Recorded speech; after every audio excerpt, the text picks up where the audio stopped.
너희를 향한 나의 생각이라는 제목으로 하나님의 말씀을 대언하고자 합니다. 너희를 향한 나의 생각을 내가 아나니 평안이요 재앙이 아니니라. 너희에게 미래와 희망을 주는 것이다. 이렇게 예레미야서 29장 11절에서 말씀하고 있습니다. 여기에서 너희를 향한 나의 생각이라고 할 때 생각이란 단어가 계획이라는 단어입니다.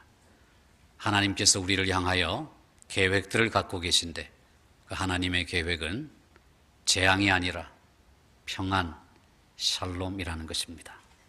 그리고 당장에는 재앙처럼 보이고 또 비극처럼 보여도 그것이 미래와 희망을 주는 것이라고 말씀하셨습니다.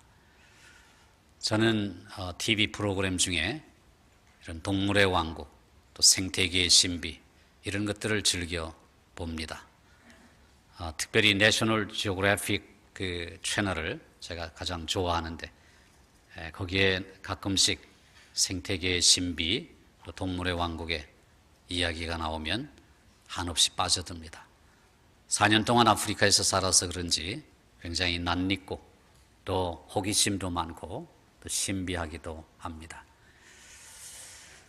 특별히 생태계의 신비 중에 벌새에 대해서 일찍이 본 적도 있습니다.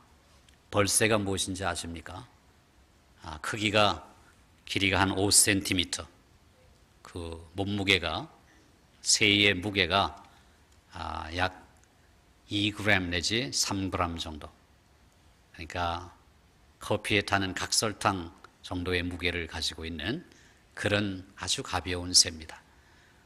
제 조그마한 손 안에도 이렇게 손을 이렇게 오므렸을 때에 요 속에 쏙 들어가는 그런 작은 새죠. 그 새가 집을 지으면 호두알, 조금 커다란 호두알만한 이런 집을 짓고 그 속에 쏙 들어가서 알을 2개 내지 3개 낳고 품어가지고 부화를 시킨다고 합니다. 참 신비스러운 새죠. 벌새의 종류가 300가지도 넘습니다. 그리고 형형색색의 아름다운 깃털을 가지고 있어서 너무나 아름답습니다.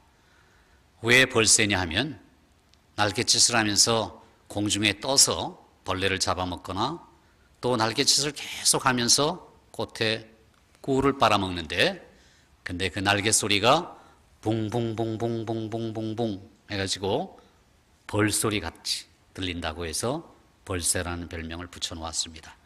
어디에 서식을 하느냐 하면 아프리카에는 없습니다. 아메리카 쪽에, 그러니까 북미와 남미에 걸쳐서 폭넓게 서식하는 아주 예쁜 새입니다.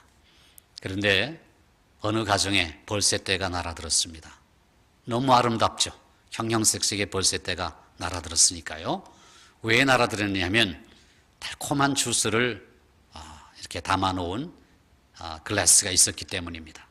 그래서 그 달콤한 주스 냄새를 맡고 벌새떼가 날아들었습니다. 그 모습을 보고 너무 기쁜 주인은 날마다 벌새떼를 초청하기 위해서 벌새떼가 날아듬직한 곳에 이 주스를 항상 준비해 두었습니다. 달콤한 향기를 좋아하는 벌새떼가 날마다 그 집에 모여들었습니다. 그런데 어느 하루는 그 벌새떼 중에 한 마리가 그만 차고 속에 잘못 들어갔습니다. 차고는 보통 어두컴컴하기도 하죠. 그리고 우리가 생각하는 차고가 아니라 외국에는 거기가 사무실 공간도 될 수 있고 거기에 새로운 방을 꾸밀 수도 있는 그런 공간입니다. 그곳에 벌새 한 마리가 날아들었습니다.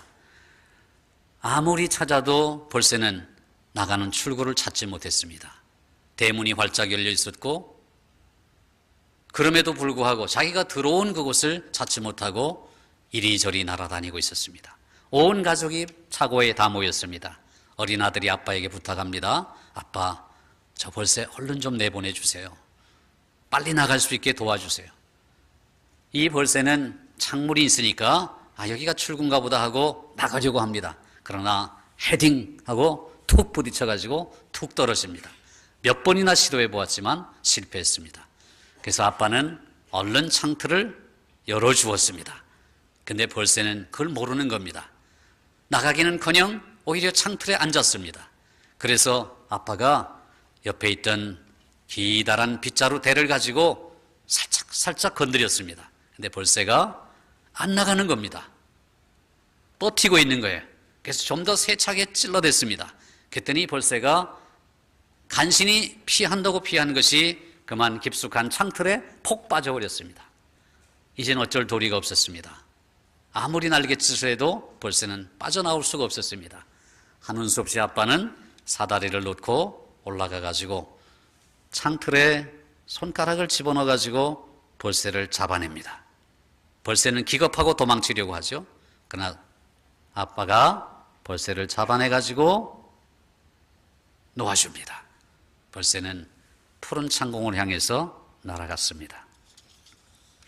그 벌새는 이런 우여곡절을 거쳐서 이야기거리를 가득 안고 자기 둥지로 날아갔습니다. 아마 가족들에게 이런 얘기를 했을 겁니다. 이봐, 오늘 난 정말 죽는 줄 알았어. 어떤 큰 방에 갇혔는데 말이야. 글쎄 나가는 문인 줄 알고 나가다가 머리를 여러 번 부딪혔는데 뇌진탕 걸리는 줄 알았다니까. 어쩌면 그렇게 가짜 문을 만들어 놓을 수 있지? 그게 끝이 아니야. 어떤 흉측하게 생긴 아저씨가 글쎄 막대기를 가지고 나를 찌르려고 하는 것 있지? 아무리 피하려고 발버둥 쳐도 어찌나 정확하게 찔러대든지 죽을 뻔했다니까. 나는 그 막대기를 피하려다가 그만 옴축달싹 못하는 좁은 공간에 갇혀버리고 말았어. 웬만한 공간 같으면 우리 같은 작은 몸으로 잘 빠져나오잖아. 근데 어찌나 좁은지 정말 날개가 아무런 소용이 없더군. 아마 그 아저씨가 배가 몹시 고팠나 봐. 글쎄 우리 같은 새가 얼마나 먹을 것이 있다고 그 두툼한 손가락으로 나를 잡으려고 그 좁은 문 틈새로 들이밀지 뭐야. 나는 잡히지 않으려고 발버둥 쳤지. 하지만 그는 결국 내 목도리를 잡아챘어. 그가 나를 끄집어내면서 살짝 긴장을 푸는 통에 온 힘을 다해서 빠져나왔어. 결국 탈출에 성공했지. 생각만 해도 몸서리 쳐지는 하루였어. 앞으로는 우리 모두 조심하자고. 그 벌새가 마치 무용담처럼 자기가 겪은 일을 가족들에게 실감나게 늘어놓자 벌새 가족은 무사히 살아서 돌아온 영웅을 박수치며 반갑게 맞이하였습니다. 여러분, 이것이 벌새의 얘기입니다. 그런데 그 집 아빠의 입장에서 한번 생각해 보시기 바랍니다. 아빠가 좋은 뜻으로 행한 모든 것이 벌새에게는 나쁜 행동으로 오해받은 것입니다. 친절하게 대하는 것을 벌새는 잔인하다고 생각했습니다. 아빠가 도와주려고 한다는 사실을 그 작은 새가 알 수만 있었다면 얼마나 좋았을까요? 아빠가 자기 편이라는 사실을 그 작은 새가 알았더라면 얼마나 좋았을까요? 열려있는 창문과 아빠의 손에 들려 있었던 빗자루가 자기를 도와주기 위한 도구라는 사실을 알기만 했었더라면 얼마나 좋았을까요? 여러분, 이 벌새와 아빠 사이의 관계가 바로 우리와 하나님 아버지 사이의 관계가 아니겠습니까? 우리가 알 수만 있었다면, 내가 되어가는 모든 상황을 알 수만 있었다면, 우리는 하나님이 베푸시는 도움의 손길에 대해서 어쩌면 의도적으로 왜 나에게 이런 고통을 주시느냐고 불평하고 오해합니다. 우리는 닫혀진 창문과 열려진 커다란 문을 분간하지 못해서 불평합니다. 더욱이 이번에는 창문이 들어 올려질 때에 그 밑에 출구가 생겼는데도 그것도 모르고 당황합니다. 우리는 길을 인도해주는 막대기를 밀쳐버리고 자유롭게 해주려는 손가락을 피해버립니다. 우리는 벌새를 향해서 이렇게 말합니다. 얘야, 네가 사정을 제대로 알기만 한다면 얼마나 좋겠느냐. 그리고 하나님은 우리에게 이렇게 말씀하십니다. 사랑하는 아들아, 사랑하는 딸아, 네가 지금 내게 일어나고 있는 사정을 제대로 알기만 할 수만 있다면 얼마나 좋겠느냐. 사실 우리는 오늘 내가 겪고 있는 혼란한 상황을 사건의 전부라고 생각을 합니다. 그래서 상황에 대해서 불평하고 원망하고 그것 때문에 낭망합니다. 그런데 우리가 상황을 제대로 알 수만 있다면, 내일이 오늘보다 나을 것이라는 사실을 알 수만 있다면, 우리 주님이 우리에게 영원한 생명을 선물로 가져오셨다는 사실을 진심으로 알 수만 있다면, 하나님은 언제나 우리에게 행복하고 안전하기를 바라신다는 사실을 알 수만 있다면 우리는 오늘 우리가 맞이하는 현실을 다른 태도로 맞이하게 될 것입니다. 우리가 혹시 벌새와 같은 생각을 갖고 있지 않은지 우리 자신들을 돌아보시면 좋겠습니다. 하나님께서는 우리에게 자유를 주시기를 원하십니다. 하나님께서는 우리에게 최상의 것을 주시기를 원하십니다. 오늘 본문 11절 말씀이 바로 그것을 보장해 주는 말씀입니다. 여호와의 말씀이니라 너희를 향한 나의 계획을 나의 생각을 내가 아나니 평안이요 재앙이 아니니라. 너희에게 미래와 희망을 주는 것이니라. 여러분, 지금 이 상황은 어떤 상황입니까? 하나님께서 이스라엘 백성들을 70년간 포로로 잡혀가게 하는 상황입니다. 왕이라고 하는 시드기야는 두 눈이 뽑혀버리고 비참한 상태로 포로가 되어 끌려갑니다. 국군이 다 한 것입니다. 바벨론에 의해서 나라가 망한 것입니다. 그런데 하나님께서 뭐라고 말씀하십니까? 너희를 향한 나의 계획을 내가 아나니 평안이요 재앙이 아니니라. 너희에게 미래와 희망을 주는 것이니라. 이렇게 말씀합니다. 정말 그럴 수 있습니까? 70년이란 세월은 사실 살아서 다시 돌아온다는 보장이 없는 세월입니다. 지금부터 70년 전이면 언제가 됩니까? 1945년 해방 시절, 그때부터 남북이 분단됐습니다. 실제로 73년의 역사를 지내오고 있습니다. 70년 연세는 그런 세월입니다. 제가 태어나기도 전입니다. 여기에도 그때 태어나지 않은 분들이 더 많습니다. 70년이라는 세월이 옛날에는 한 세대, 두 세대나 되는 오랜 시간입니다. 살아서 돌아온다는 보장이 없습니다. 근데 하나님은 그들에게 그렇게 말하는 거예요. 너희가 바벨론 땅에 들어가서 죽어도 괜찮다. 여기에 못 돌아와도 괜찮다. 그러나 너희가 분명히 알 것은 내가 너희에게 주고자 하는 생각은 재앙이 아니다. 샬롬이다. 평안이다. 샬롬이다. 그리고 너희에게 미래와 희망을 주는 것이다. 이 말씀 무슨 뜻입니까? 하나님의 약속의 말씀이 성취되는 것이 나의 세대가 아니더라도 괜찮다는 것입니다. 다음 세대, 다다음 세대라 할지라도 괜찮다는 것입니다. 하나님께서 이스라엘 백성들을 70년간 바벨론의 포로로 잡혀가게 살게 하셨습니다. 나라를 잃은 서름을 겪을 때에 이스라엘은 망연자실했을 것입니다.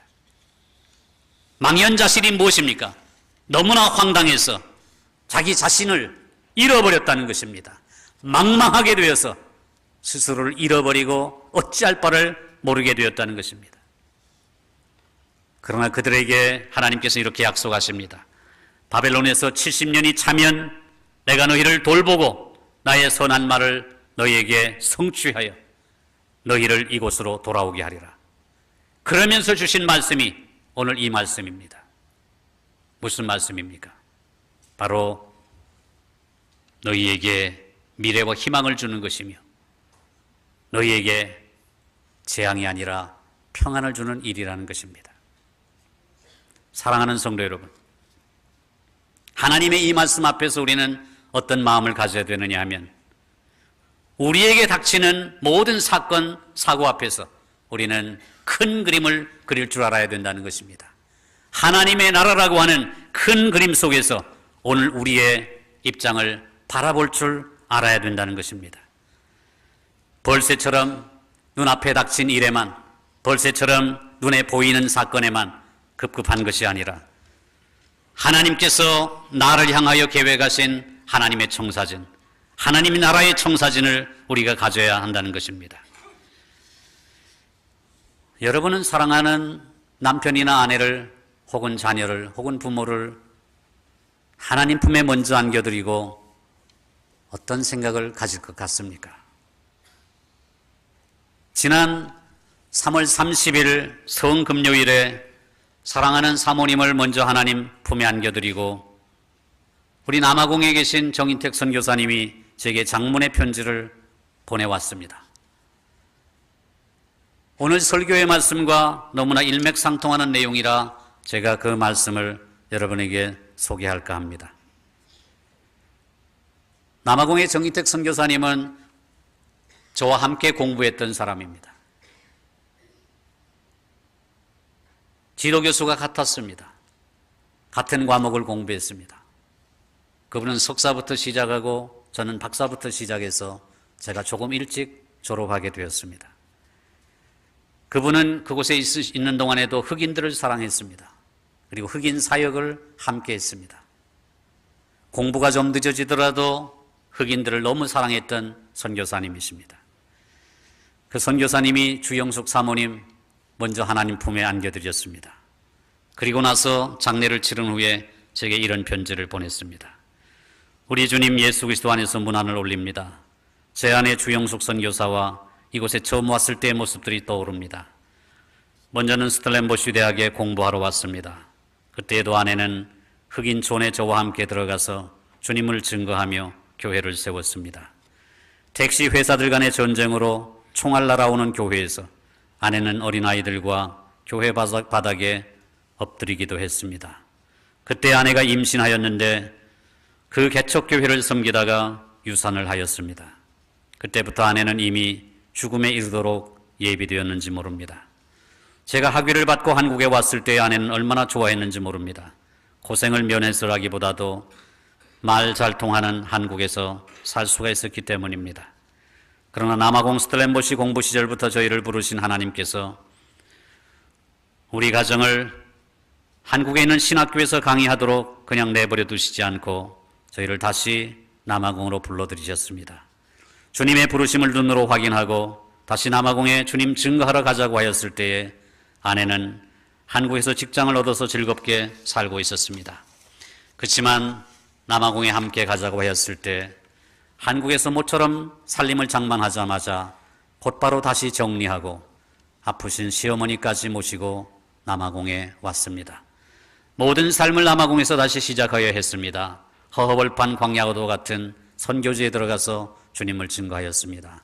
판자촌, 슬럼과 흑인촌에서 아내와 저는 필사적으로 복음을 전했습니다.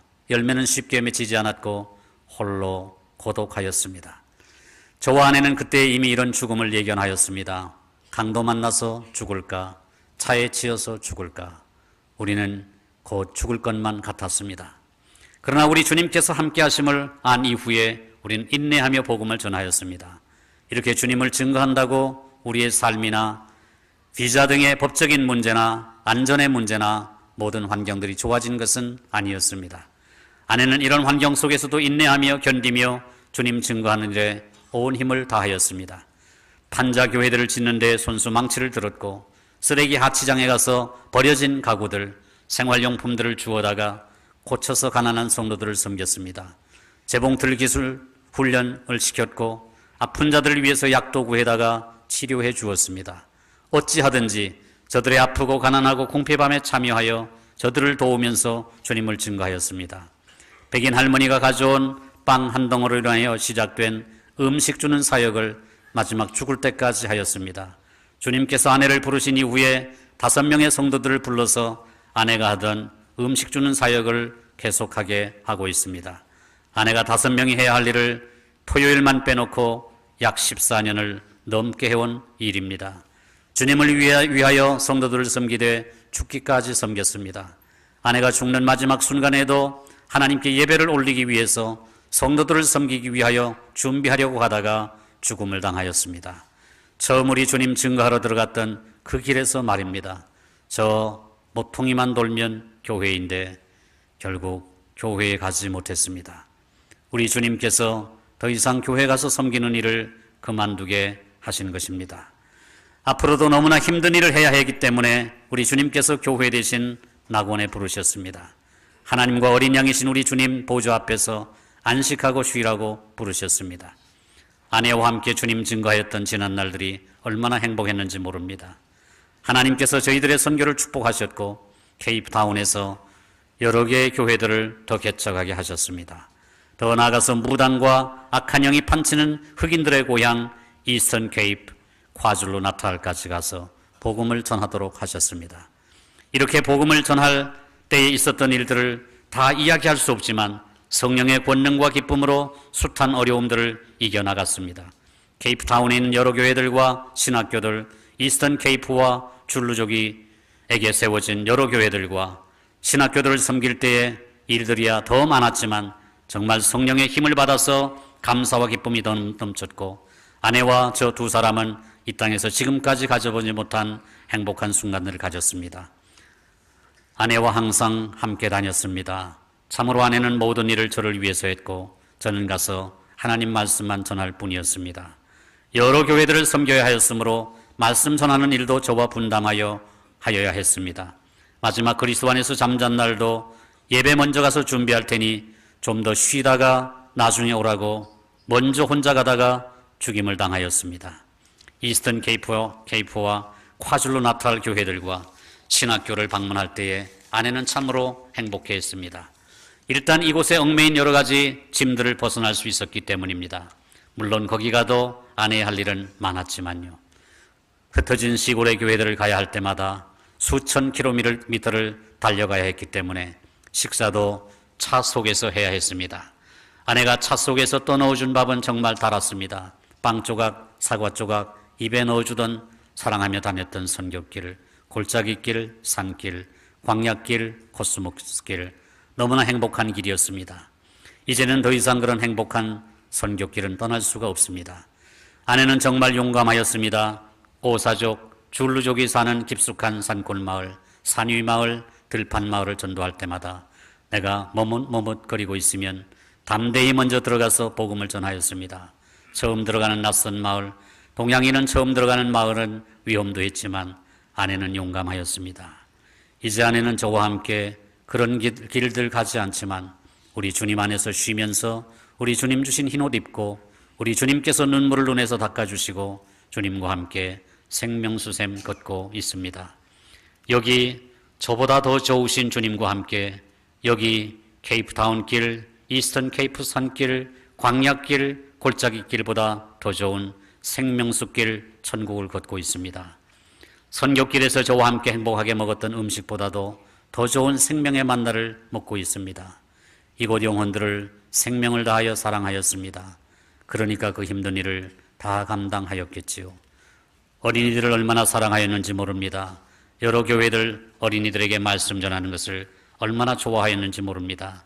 그리고 이스턴 케이프에 가면 아내가 먼저 어린이들에게 말씀을 전하였는데 어른들도 얼마나 조용히 경청하든지 제가 당신이 식이 난다고 하였습니다.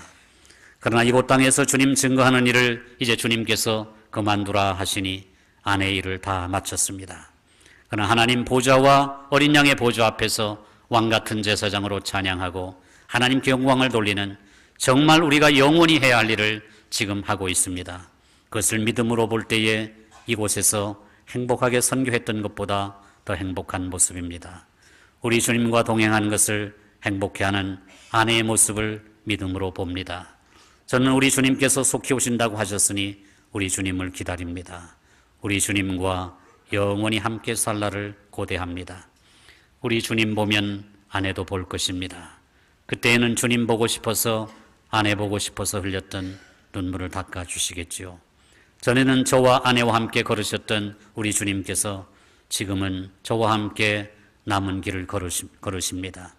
주님 증거하는 길 걷다가 주님께서 아내처럼 호련히 부르실 때에 주님 앞에 가서 옛 애통하였던 날 잊어버리고 아내와 함께 모든 성도들과 함께 영원히 하나님 보좌와 어린 양이신 우리 주님 보좌 앞에서 영원히 영생의 행복을 누릴 날을 간절히 기다립니다. 남아공에서 정인택 올립니다. 저는 이 편지글을 몇 차례 읽었습니다. 눈물 없이 못 읽었습니다. 읽을 때마다 눈물이 납니다.